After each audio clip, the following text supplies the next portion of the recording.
मैं डॉक्टर वर्षा सिंह आज आपसे एक वाक़ये का ज़िक्र करना चाहूँगी।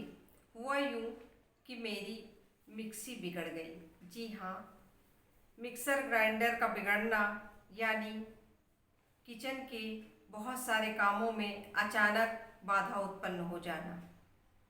इस बात की चर्चा मैंने अपनी माताश्री से की और मैंने कहा कि मैं सोचती हूँ कि जो ये मेरी मिक्सी बिगड़ गई है तो इसी कंपनी की मैं एक नई दूसरी मिक्सी खरीद लूँ।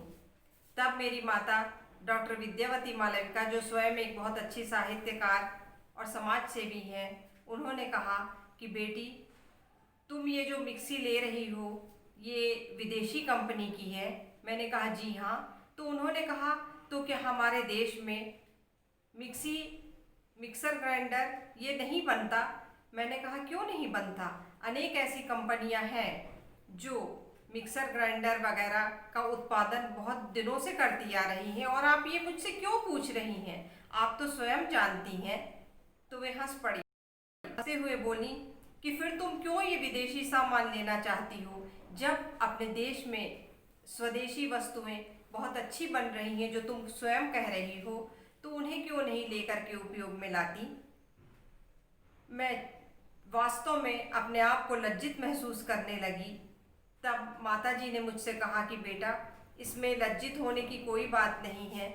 एक इतने दिनों से जो धारा सी चल पड़ी थी कि विदेशी वस्तुओं को ही हम ये सोचते हैं कि ये ज़्यादा उत्तम सामग्री होगी, स्वदेशी के प्रति हमारा आकर्षण कम होता चला गया है। मैं तुम्हें एक वाकया सुनाना चाहती हूँ। और माताजी ने मुझे वो वाकया सुनाया कि जब वे अपने पिताजी यानी मेरे नाना जी संत श्यामचरण जी के साथ वर्धा में थी। मैं आपको बता दूं यहाँ कि मेरे नाना संत श्यामचरण सिंह स्वतंत्रता संग्राम सेनानी थे और गांधी जी के साथ उन्होंने काफ़ी समय व्यतीत किया था। तो माताजी ने बताया कि वे अपने पिताजी यानी मेरे नाना जी के साथ जब वर्धा गई थी तो वहाँ उनकी मुलाकात जमनालाल बजाज जी से हुई।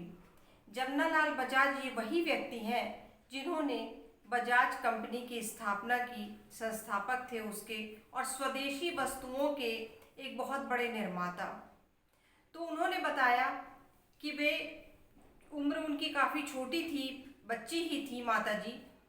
तो जमनालाल बजाज जी जब उनसे मिले तो उन्होंने कहा कि अरे बेटी, तुम पढ़ती हो? तो माताजी ने कहा हाँ पढ़ती हूँ। बोले किस कक्षा में? माताजी ने अपनी कक्षा बताई। तो जमनालाल बजाज जी ने अपने कुर्ते की जेब में खुसी हुई पेन उन्हें निकाल कर दी और बोले, बेटी तुम इसे रखो, इससे पढ़ाई करो, लिखाई करो और जग में अपना नाम करो। माताजी ने वह पेन रख ली और बाद में उन्होंने बताया कि मैं उससे अनेक परीक्षाएं देती रही, कविताएं लिखती रही। जी हाँ, माताजी ने ये किस्सा जब मुझे याद दिलाया, सुनाया, तो मुझे लगा कि वास्तव में हम क्यों विदेशी वस्तुओं के पीछे दौड़ रहे हैं। हमें आत्मनिर्भर बनना है तो स्वदेशी को ही अपनाना पड़ेगा। हम भ्रमित हो गए थे, जी हाँ, भ्रम में पड़कर विदेशी वस्तुओं की ओर भाग रहे थे। तो हमें घर वापसी करना है, लौटना है स्वदेशी की ओर, आत्मनिर्भरता की ओर। धन्यवाद।